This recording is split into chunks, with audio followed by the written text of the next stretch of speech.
Grabe na pila. Mahaba.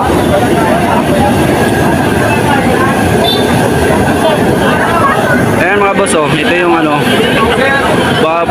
yan, yung kitchen. Ay, bawal daw dyan. Sabi ng ano, bawal daw.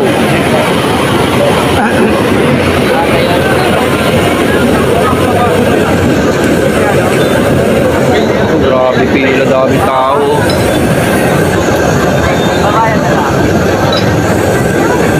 Grabe tao, dami. Haba ng pila, oh.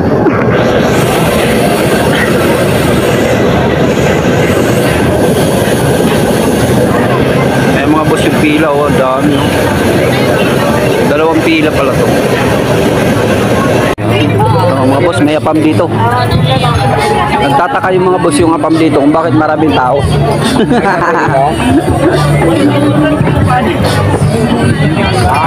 Ano ba yung line?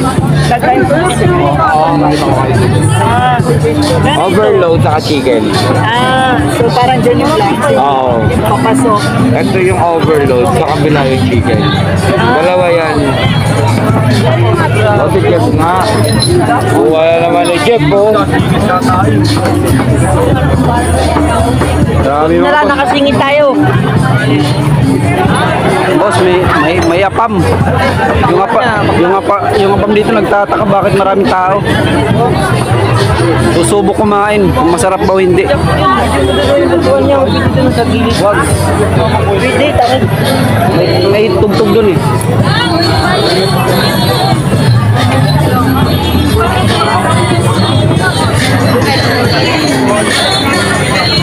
Labas na tayo. Labas nga ako, bibili ako tubig.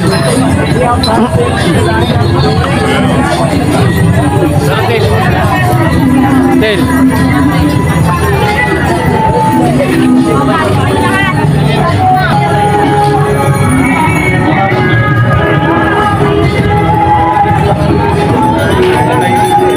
Grabe.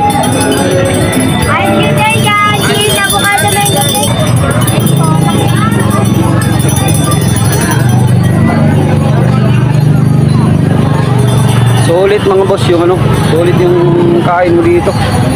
Grabe. Kailangan lang talaga mga boss, matyaga ka dito pag ano, kakain ka. Tyaga ka pumila. Pero pag ano, yung overload nila at saka yung kawali, lechong kawali, masarap saka yung sabaw.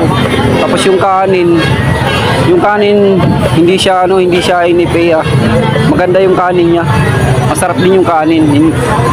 Hindi kagaya nung natikman namin dun sa ano, dun sa Batangas kay ano, Kuya Oliver. Butuhan yung kanin, hindi ganong masarap. Pero dito, okay. Yung kanin masarap, saka yung ano, sabaw masarap din. Hindi ka lugi sa 100 mo. Sa halagang 100, panalo ka.